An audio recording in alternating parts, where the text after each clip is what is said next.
Welcome in, everybody, to another week of UFL Weekly. We are UFL Weekly here to talk all things UFL Weekly. I'm Kyle Krajewski, joined by Mr. Beautiful, Mr. Incredible, Zach Cole. Zach, how you doing, my man? I am doing fantastic. I'm doing equally as well as the Orlando Storm, who were the first team to clinch playoffs. Shout out the Storm. And I'm doing a lot better than the Columbus Aviators are doing. So I'm somewhere, I would say I'm somewhere right in the middle, having a great time and looking forward to talking some ball this week. Yeah, you're on like a Stallions level there, floating in the middle of the pack. It's going good. It's going well. Things have been swinging up in my life lately. Not bad. Love to hear that. So as Zach alluded to, we've got some playoff scenarios taking shape here. Mhm. That we will be covering here initially, and then we'll get into our game previews for week 9. We have quite a bit of, yeah, let's just run through what this playoff picture and clinching scenarios and what they look like for week 9. Then we'll get into the games and make our game picks. Right now, the Orlando Storm are the first team to clinch after their win last week against the Dallas Renegades. Right now, they are the number 1 seed and can keep that if they continue winning. Right behind them at 5-3 are the Battlehawks and the Defenders.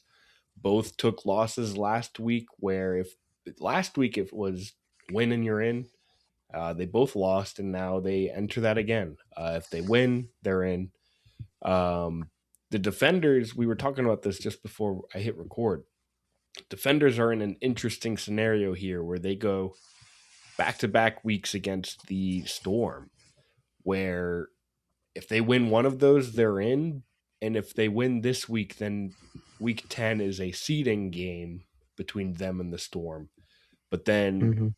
like, what? So, like, to go against the 1 seed back to back is already in a must win scenario for the Defenders, especially after losing Teamu for the season. Uh, that's a tough spot to head into the back end of this season into.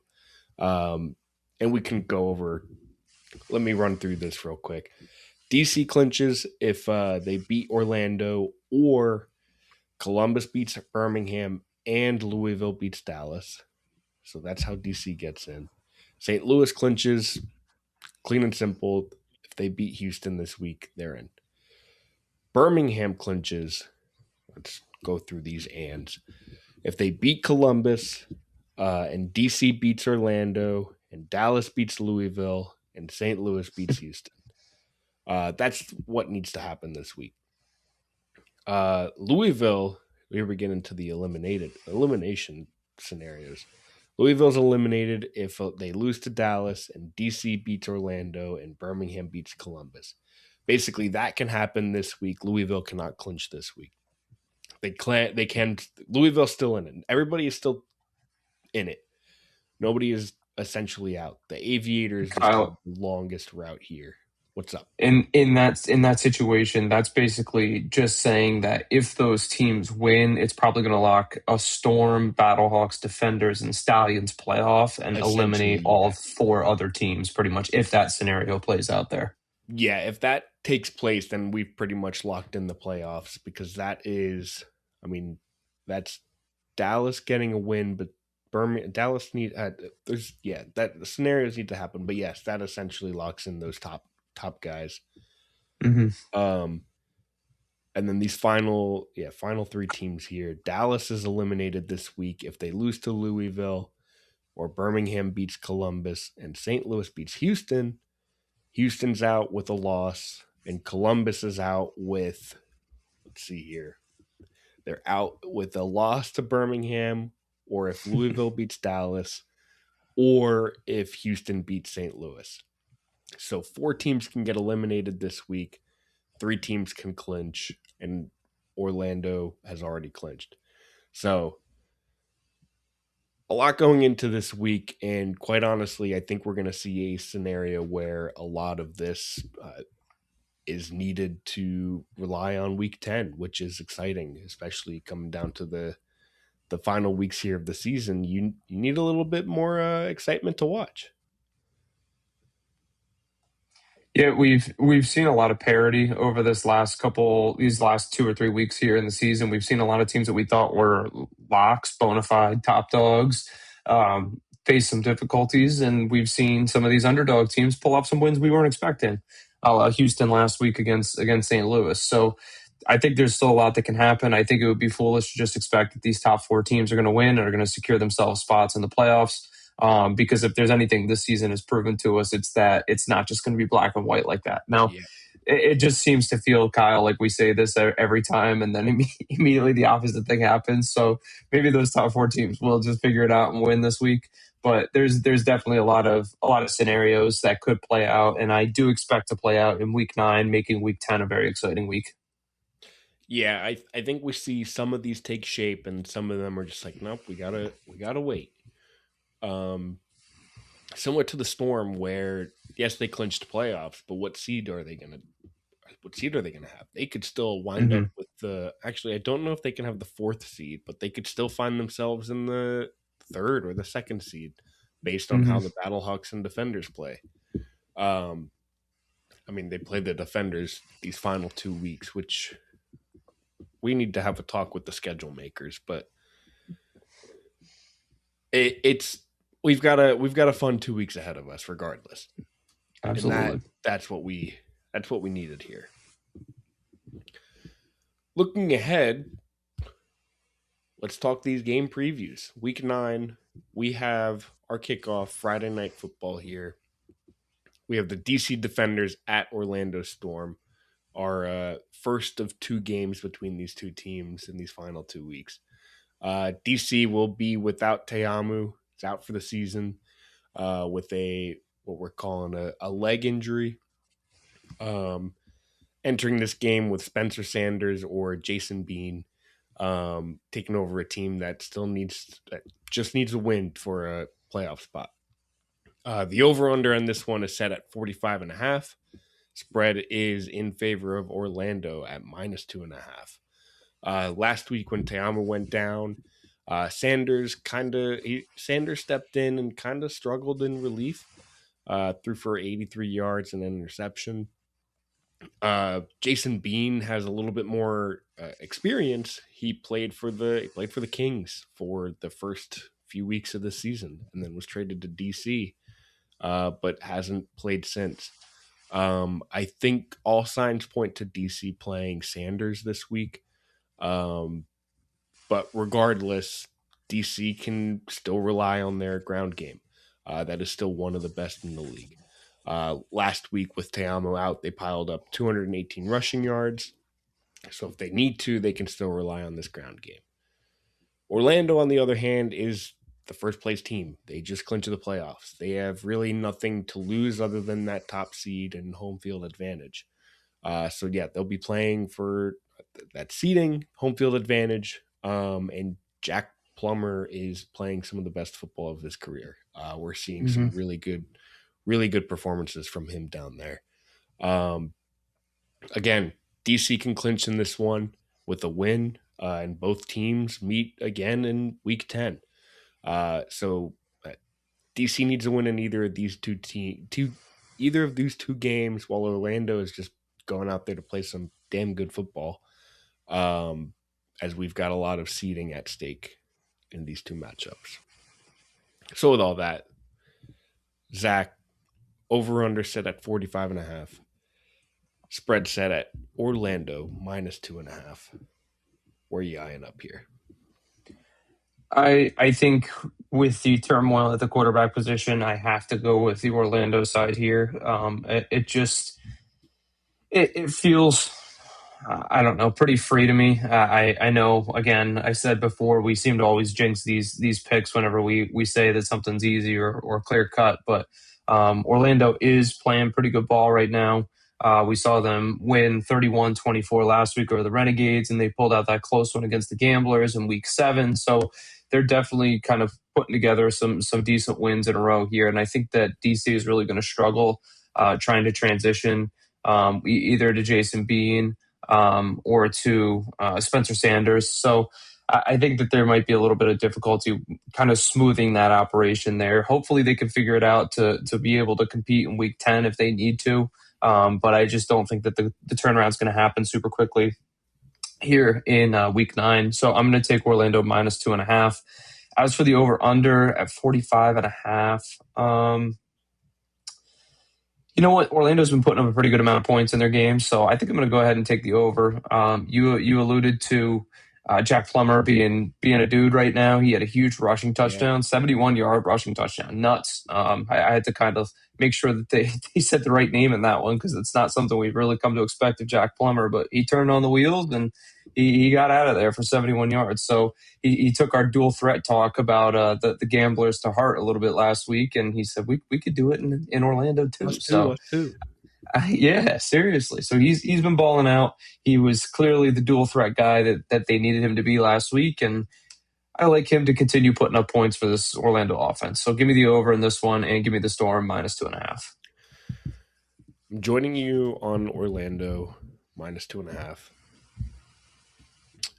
I do, however, think we're going to see an under game here. I think DC looked a little flounderish once they lost Teamu last week. Although, I mean, you give them a week of preparation, I think we'll see a little bit of some more points, some more movement here for them. But I think this is going to be a little bit of a low scoring one here. I don't know. Vibes to me, they point to lower. I know that DC can score, and I know Orlando can, but I think this is going to be a slow one. I think DC is going to be running it, kind of trying to play possession ball and keep the score a little bit lower for them.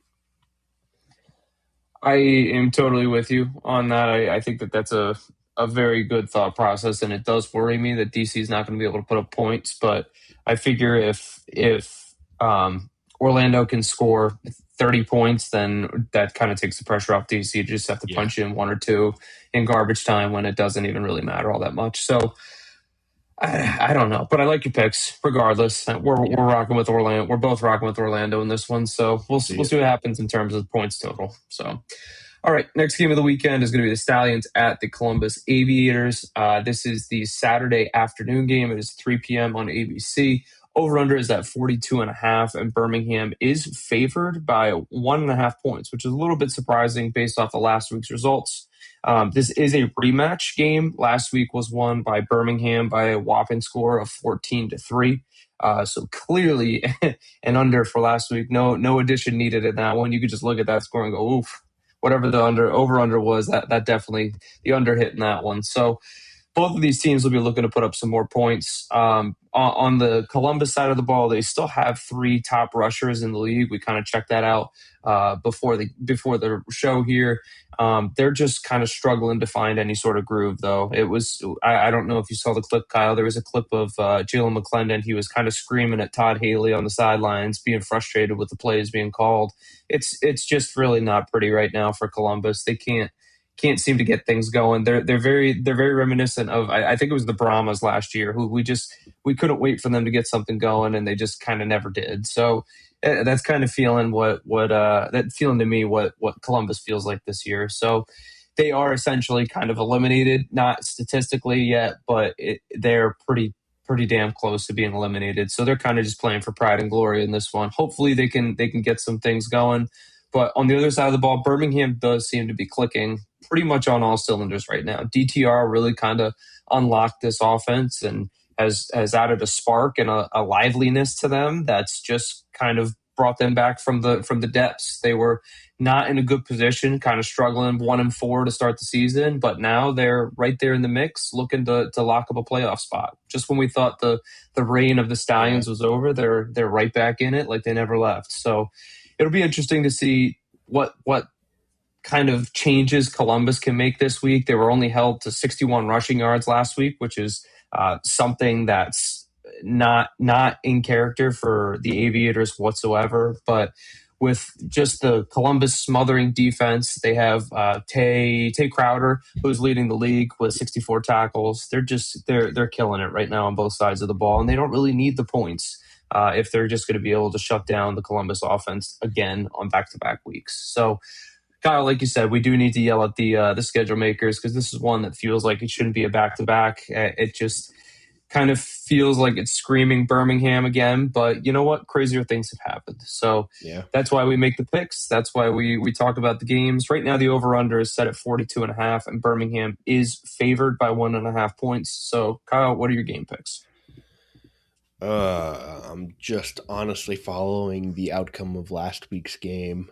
Birmingham Mm-hmm. at -1.5 is feels crazy, but it's not.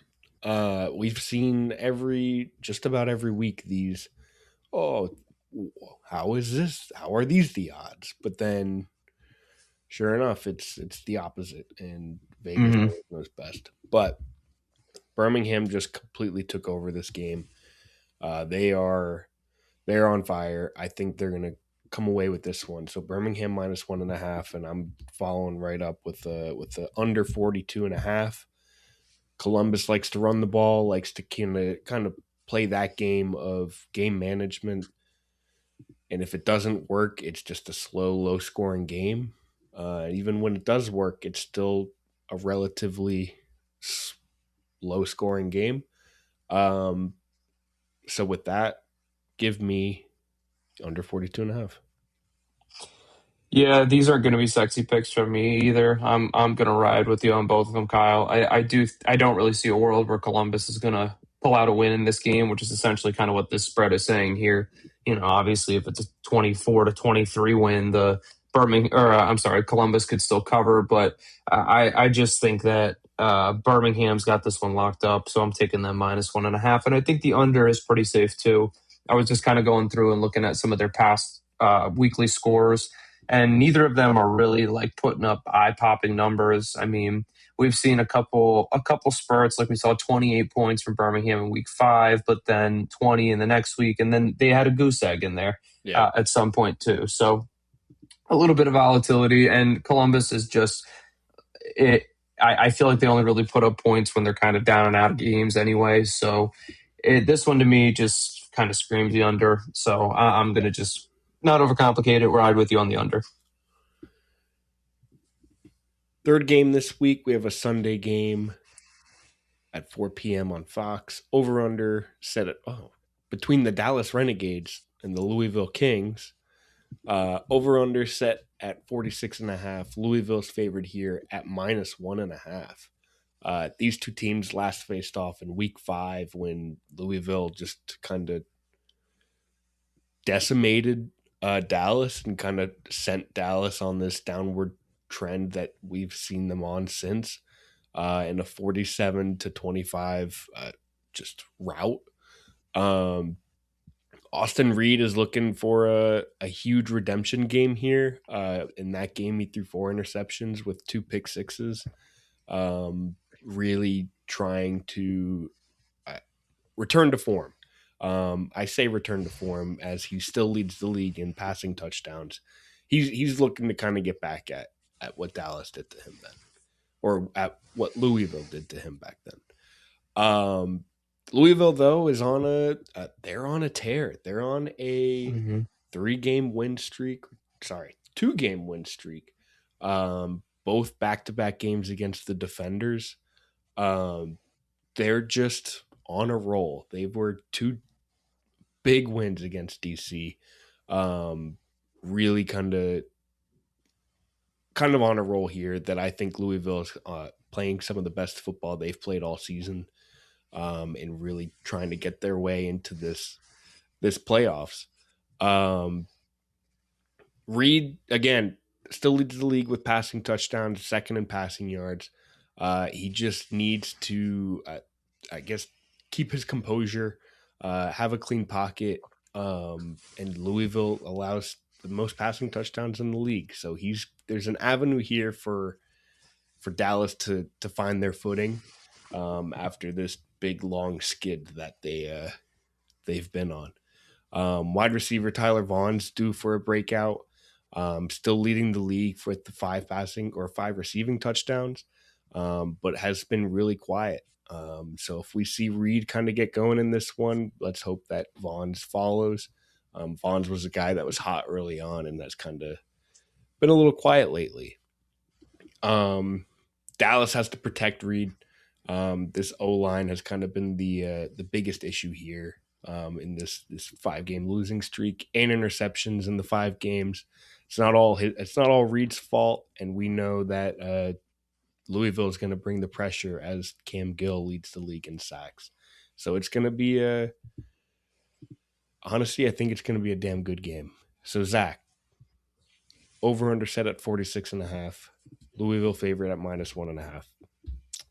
What you got, brother? I'm kind of on the Louisville train right now. I really like what they've been doing, and I think that their biggest difficulty is when they play good defenses, which we kind of saw get exploited with that really bad loss against St. Louis 3 weeks ago, I think it was, when they only put up 3 points. They lost 16-3 in that one. But I mean, dude, every other week, if you go back all the way to week 3, I mean, we're talking they put up 27, they put up 24, they put up 47.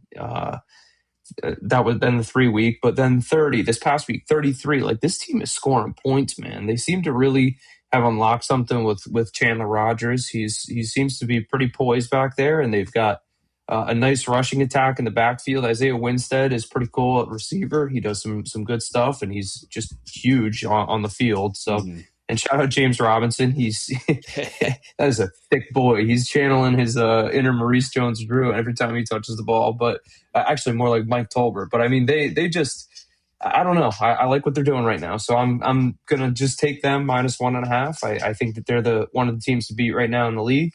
And I think for the over/under, I'm going to go over as well. I think that they're just putting up a lot of points, and they're gonna go ahead and carry this one, even though Dallas is kind of trying to figure things out a little bit. I think that they'll be able to put up some points to help push this one over pretty seamlessly. So give me Louisville -1.5 and give me the over 46.5. Ooh, Zach, I'm joining you. I have like a small amount of hope in Dallas that they're going to turn it around here. That like one of these weeks they're going to get back on the track. They've been they've been like just right there, but I don't think this Louisville team is the one that's going to let them kind of to sneak on by. So I'm joining you on the Louisville -1.5. 46.5.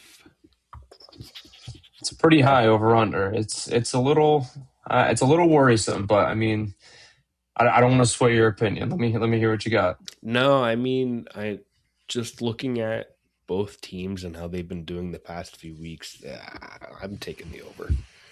I think this is joining you on both picks here. I think these are two teams that they're scoring. They're scoring presently.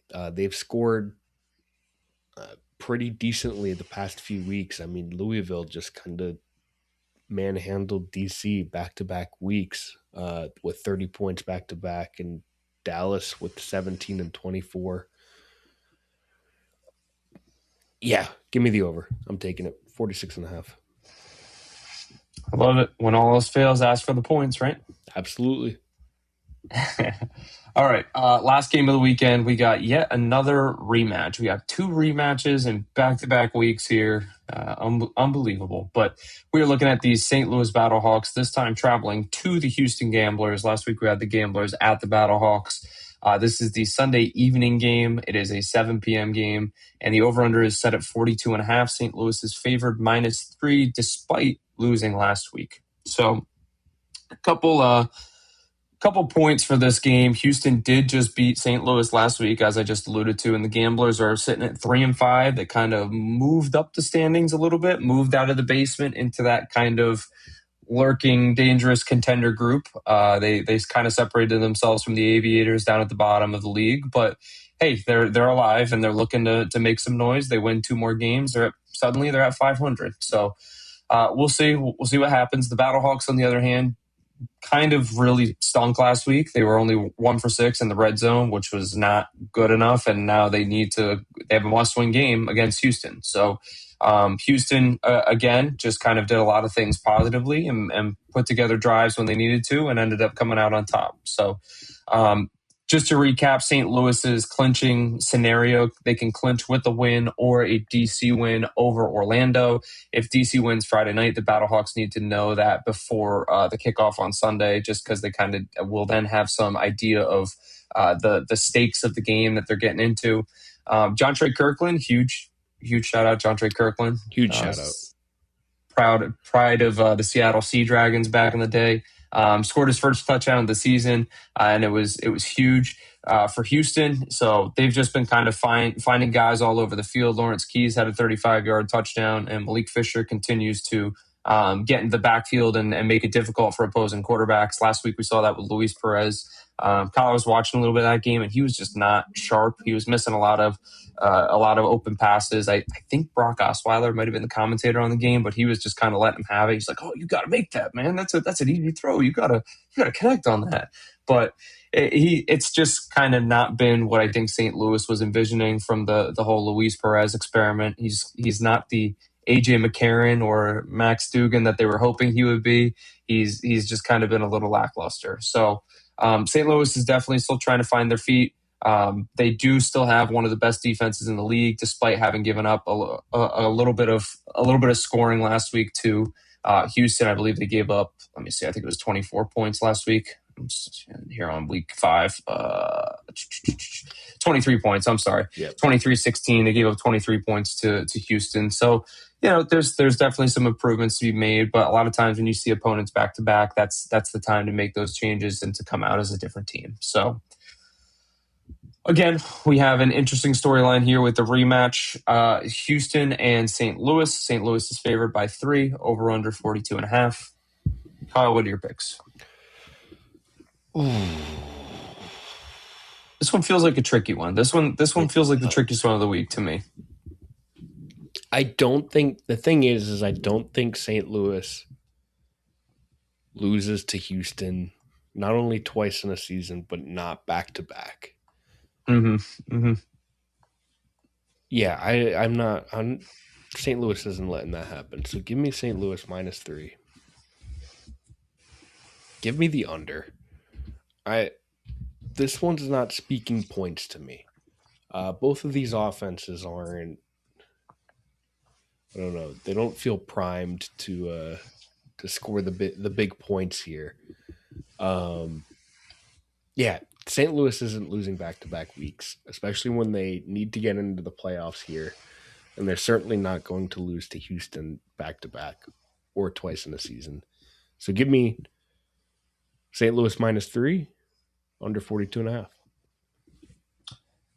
I like your under 42.5, and I think I'm going to roll with you on that. But I think I'm going to take Houston +3. I don't really have a good reason why, other than they did it last week. They won by 7. They won by a score, and maybe they can play and just keep it close. That's it. That's all they're hoping for. Little story, not to get too far away, but last week I was in school and I was watching some UFL highlights on my computer, and one of my students that sits by me, shout out to Aiden, he's like, "What team is that?" He's like, "I like their jerseys," and it was the Gamblers, so we started cheering for the Gamblers, and go figure, they won the week you started cheering for them. So you know what? Maybe there's some magic in his fandom. So give me Houston +3. As for the over under, I do think under is the move here. I think these are two good defenses. I think St. Louis is an exceptional defense, and Houston is at least a serviceable defense. So I don't really love the idea of there being a ton of points here. The under would have hit last week at 39 points total. So I'm thinking that it's probably going to be somewhere in the same ballpark, maybe 40, 41 points total. Yeah. But I do like the under also. Love it, dude. So that'll do it for week 9.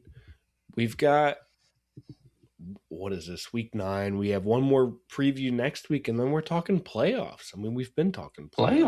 Playoffs. Then we're previewing playoffs, and then it's like we're in playoff season here, boys and girls. But that'll do it for this week. Oh, geez, we keep forgetting this. We got to stamp these as we're talking about them. Zach, what's your game of the week here? This is a tricky question. I think that there's a lot of storylines in that Sunday Yeah, game we just alluded to there's a there, the lot. Battlehawks Gamblers.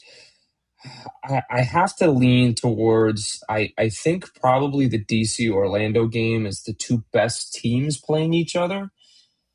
But I think that the Houston. We got some No, good you know games what? this weekend. There are. I was going to say, I think the Dallas Louisville might Yeah, be the most I think the most that's where I'm leaning storyline on rich too. game. That's where I Yeah, was I leaning think too. that could do a lot of different things for the playoff picture. I think a lot of people's seasons hinge on that game. I think that might be the one. Yeah, I think it's because whoever wins this one, I mean, barring the whole bunch of scenarios outside of it, but it's like whoever wins this one, like that, they're still really in it. Because if they Hmm. lose, I mean, Louisville still has a chance, depending on who else wins. But if Dallas loses, they're out. So it's like I think this has like the most kind of hinging on who wins it scenario. Let's give it Renegades Kings game of the week. Love it. So tune in there Sunday at 4 p.m. Game of the week. But that'll do it for this week. Let us know. Let us know your game of the week. Let us know who you think wins. Let us know who you're locking into the playoffs here, especially following this week. Who your 4 teams are to make the playoffs. Um, we'll talk next week. We'll be previewing week 10 with probably completely different scenarios. Maybe we're previewing 3 teams that still need to lock. Maybe there's still just one spot available. Maybe DC's in free fall and we're talking 2 spots completely up in the air. But we'll get to that next week. For now, let's Hmm. watch some week 9 football. That'll do it this week for UFL Weekly. If you're watching us, you can find us wherever you get your podcasts. If you just wanted to listen to us, and if you are listening to us, you can see us on YouTube. Just search UFL Weekly on anywhere, and you'll find us. So again, thank you for tuning in. Thank you for being here. We'll talk to you next week. See ya.